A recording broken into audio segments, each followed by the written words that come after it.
I'm Logan Crawford, and right now on GBN, we're uncovering the remarkable and often overlooked stories of Black and minority veterans who served with honor, courage, and hope during World War II.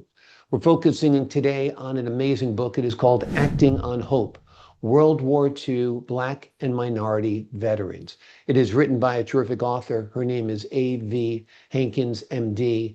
And in the book, she captures the sacrifices, resilience, and bravery of the men and women who fought both fascism abroad and discrimination at home. This is a powerful book that is more than just history. It is a tribute to those who helped shape a better America and a more inclusive America. We're delighted to have this very talented author join us here today. We thank the team at Atticus Publishing for helping us put her viewers like you to support authors like her by subscribing to our channel and by purchasing her amazing book. The links are below this interview. Doctor, thank you so much for joining us here today. Thank you on all levels. It's a pleasure to have you on the show. An important and overlooked part of our history, and that is the contributions made by Black soldiers and minority soldiers during World War II. What prompted you to focus on this important area? Well, my father was a World War II disabled veteran, and Mhm. he was in special forces, and he was a Muslim. And he married a Christian and had a Mhm. bunch of us. And they used to actually put him in stockade for making salat. And so finally they said, forget it, just let him be a veteran. And when he came out, the people said, well, why would you support a country that was that racist at that time? And he said, because the United States Constitution says all men are created equal. And Mhm. that's not true around the world. So when I was just a doctor thinking that was enough, but when I discovered Parker Hall, then God spoke to me and said, look, this is your mission. Because if we can actually get the museum up and running, if we can use the stories of these men and women to motivate children, we can inspire them to go to school. And the life expectancy of a college grad is 10 to 12 years over a high school dropout. So this all is part of medicine as well. Yeah, yeah. Talk to us a little bit about the treatment of Black and minority veterans in World War II. I believe there was segregation, discrimination, of course. Tell us what it was like for these heroes that had to fight a battle both among their comrades in many, many ways, as well as foreign enemies. Well, what happened is there was a misconception of blacks being not intelligent enough, animalistic, just not human beings, subhuman beings by some people. Now, fortunately, like General Patton, he loved his Negro soldiers, okay, and he gave them an opportunity to fight in the Battle of the Bulge, and that's covered in the book, as well as the fact that Eleanor Roosevelt, when they made the wax, demanded 10% black. And she also supported the Tuskegee Airmen exhibit. So, what is good about the book is we tell multicultural stories. We tell about Princess Khan, who left being a princess to fight for the French resistance, and for rich white women that became part of the resistance. And one is known to have said when they are taking her to the Gestapo, she pulls up her fur coat and says, Vive la France. It's the idea of that there's a better tomorrow and we're going to work toward it that I find so attractive. It's acting on faith, it's acting on love without Mm. titles. When you were doing your research, was there one story that really struck you as profound? Well, I think the victory of the wax over the United States Army. Mm. When they brought black wax into the Army, there were those that said you're going to clean toilets and blah, blah, blah. Well, three of these wax said, we're not having that. And so that what they did is they formed a strike. So everybody in the barracks said they weren't going to work. Well, what happened is they got court-martialed, and the most of the wax went back to cleaning toilets. But there were three that stood out, and they hired Thurgood Marshall, who would go on to become a Supreme Court justice. And they fought and they won. So not only were they reinstated, but they were given back money. So this is a story that people need to know that there was a fight against discrimination, and it was absolutely successful. The other one of my favorites, besides Princess Gone, is Eddie Murphy's wife. Now, Eddie Murphy, and people said to me, because this was a Black USO, it should be Black. Well, that's one thing we fought since day one. That's one thing my father fought, my mother fought, is that we're multicultural, we're all inclusive. The Black story is not anti-white. The Black story is not isolated. It's the story of America. It's a story of doing right. And Audie Murphy was the most decorated soldier in World War II, and he became a movie star. And he suffered from post-traumatic stress disorder. And one of the things we are certified by Psych Armor as a veteran-ready physician. So this is part of who we are, is working with veterans to have, quote, post-traumatic stress.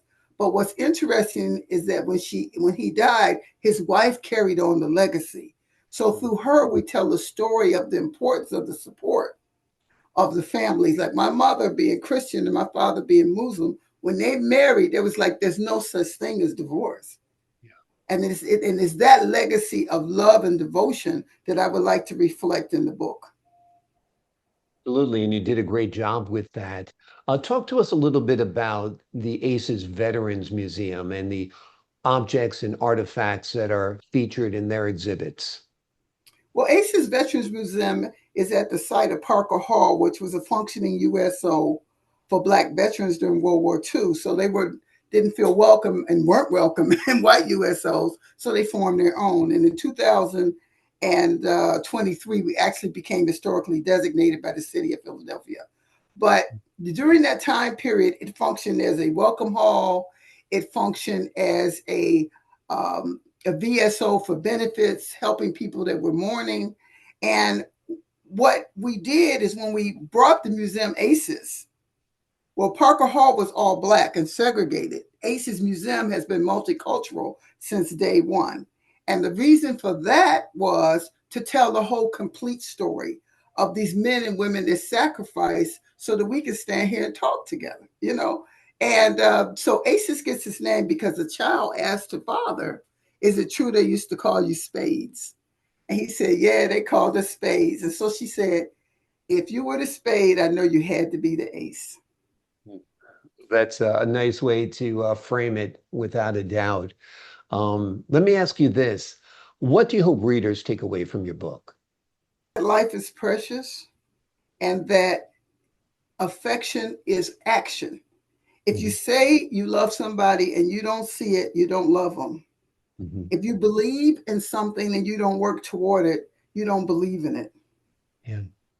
Talk to us a little bit about the theme of acting on hope and what it means to you and what you hope readers take from it. These people, from Josephine Baker, who people see as a stripper, but in fact, she was a freedom fighter and the only Black woman in World War II to get the Medal of Honor, to the Black battalion that fought when the white battalions left and provided Christmas for some of these French children. The story is recurrent of, it's not about me, it's about us. And that's what's lost now. Everything is about me, me, me, me, me. Yeah. And what I love about what you're doing is it's not about the individual. I pray the building is successful. I pray that the book is successful. But at the same time, if it's not optional. Right. We have to do what we have to do, what we have to do. Yeah. And that's the message with them. When the Puerto Ricans were left and what they called a forlorn hope in past history, they knew they weren't coming home. But they said, okay, not that they wanted to die, but they said, okay, because this is necessary for us to go where we have to go. And that's the story. And it could be sad, or it can be what I think hopeful, because to me, the best thing you can do is give your life with fellow man. Yeah. And they did it day to day, all across the globe, fighting for a world that we live in. Yeah. So it wasn't a fantasy. Right. I mean, we have a white man and a Black woman. We have a Black doctor. Okay. We're sending people to school, and people forget this didn't just happen. Right. This happened because of those individuals that acted on hope, and they believed Yeah. that if we do this, it'll be a better tomorrow. And it is. Yeah.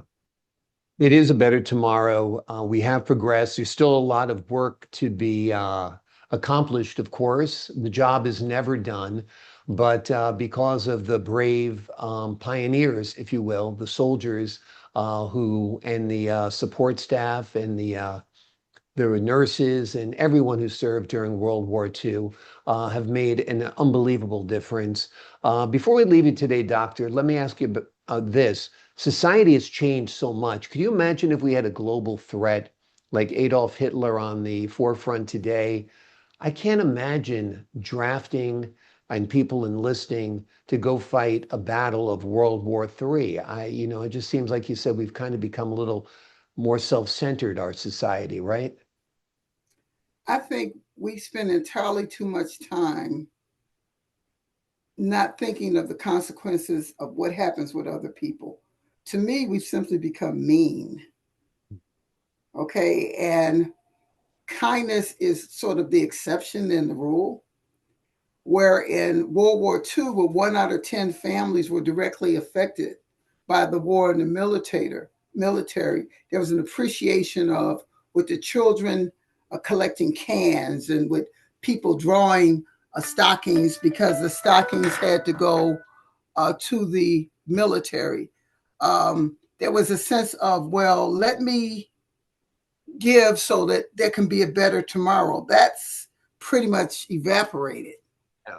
And so we turned into a gimme, gimme, gimme. What can I do? Well, I'm a capitalist. Let's not get it twisted.